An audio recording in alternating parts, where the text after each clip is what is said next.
Donc là on va faire de la mise en plan. Donc la mise en plan d'une pièce.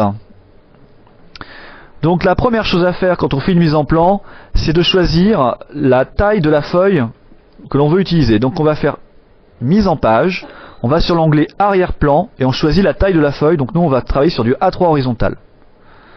Une fois qu'on a fait ça, on a choisi notre format de feuille, on va donc maintenant mettre en place la pièce. Donc on va utiliser l'assistant vue en plan.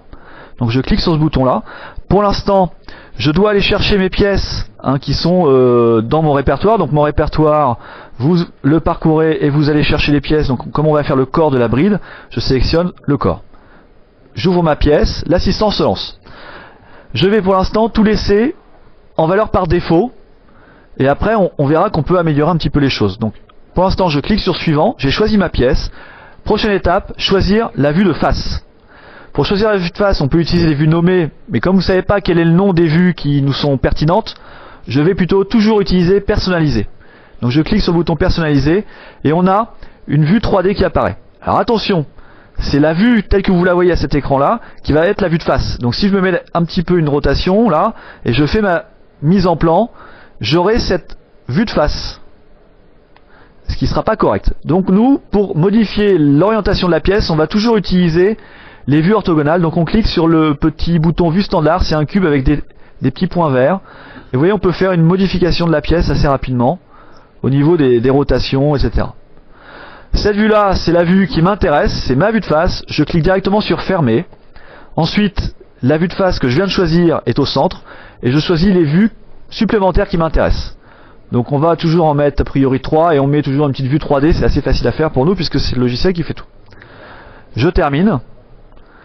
Ensuite, je dois choisir l'échelle. Donc là, je vais travailler avec l'échelle 2. On voit que toutes les vues passent sauf la vue 3D. Cette vue 3D, je vais réduire son échelle. Donc je sélectionne la vue et je change son échelle. Voilà. Qu'est-ce qu'il va falloir ajouter? Ce sont les traits d'axe et les arêtes cachées si besoin est. Alors pour ajouter les traits d'axe, on peut utiliser cette boîte à boutons et notamment les traits d'axe automatiques. S'il arrive à les gérer, on sélectionne traits d'axe automatique, on clique sur la vue et normalement tout apparaît directement. Autrement, il va falloir les construire à la main, on verra ça tout à l'heure.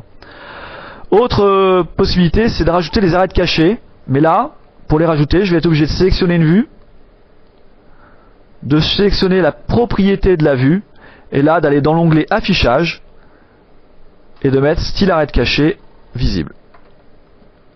Alors moi je suis obligé de faire une mise à jour, ça dépend de la configuration de l'ordinateur, je mets à jour et ça fait apparaître les vues cachées. Il va falloir que je fasse cette manip, propriété de vue, afficher les arêtes cachées sur chaque vue, avec une mise à jour. Donc là je vais le faire sur les deux autres vues supplémentaires. Donc le problème, c'est que c'est assez fastidieux à faire. Alors on verra qu'au début de l'assistant, on peut directement cliquer, mettre les arêtes cachées sur toutes les vues. Bon, à savoir par contre, si vous voulez supprimer les arêtes cachées, par exemple sur cette vue-là, on fait l'inverse, propriété de la vue, et on décoche. Voilà. C'est bon ?